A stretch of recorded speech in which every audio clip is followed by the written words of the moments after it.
मालाडमधील आप्पापाडाचा झोपडपट्टीमध्ये एक भीषण आग लागलेली आहे आणि अग्निशमन दलाच्या 4 गाड्या सध्या घटनास्थळी दाखल झालेल्या आहेत। मोठी झोपडपट्टी असल्याने ही आग आता वाढण्याची शक्यता देखील वर्तवली जाते। याबद्दलचे अपडेट जाणून घेऊयात। सत्यम सिंह आपल्या सोबत आहे। सत्यम, काय नेमकी आगीची परिस्थिती आहे सध्या? नक्की दीपक, आज संध्याकाळी 5च्या सुमारास मालाड पूर्वेत आहे आप्पापाडा या परिसरामध्ये आनंद नगरच्या झोपडपट्टीमध्ये मोठी आग लागलेली आहे। घटनेची माहिती मिळताच अग्निशमन दलाच्या आहेत 8 ते 10 गाड्या घटनास्थळावर दाखल होऊन आग विझवायचे युद्ध पातळीवर प्रयत्न करत आहे।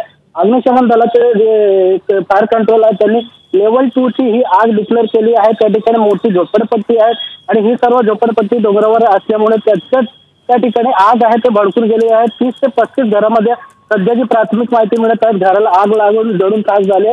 मात्र आजूबाजूला मोठी वस्ती आहे त्यामुळे देखील आणखी आग वाढण्याची शक्यता आहे। सध्या स्थानिक पोलीस असतील किंवा अग्निशमन दलाचे जवान जे आजूबाजूला मोठी जी झोपडपट्टी घरं आहेत त्यामध्ये जो राहणारे लोक आहेत त्यांना सुखरूप बाहेर काढण्याचे प्रयत्न युद्ध पातळीवर करत आहेत। खरं तर हे जे आग आहेत संध्याकाळी 5च्या सुमारास आहे मोठी आग लागली आणि या ठिकाणी आगी ठिकाणी मोठ्या संख्येमध्ये घरं आहेत आणि लोक घरामध्ये होते त्यामुळे देखील जसं आगीची माहिती मिळतात आहेत सर्वजण आपापल्या घरामधून बाहेर निघाले आहेत। काही जे लोक होते त्यांना स्थानिक लोक असतील किंवा मुंबई पोलिसांचे जवान त्यांनी बाहेर सुखरूप काढले आहेत। सध्या आगीवर नियंत्रण मिळवण्याचे प्रयत्न युद्ध पातळीवर अग्निशमन दलाच्या जवानांकडून सुरू आहे। दीपक,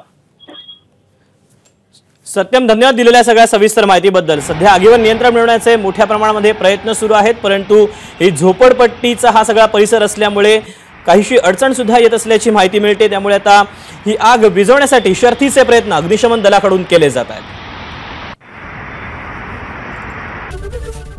एबीपी माझा, उघडा डोळे बघा नीट।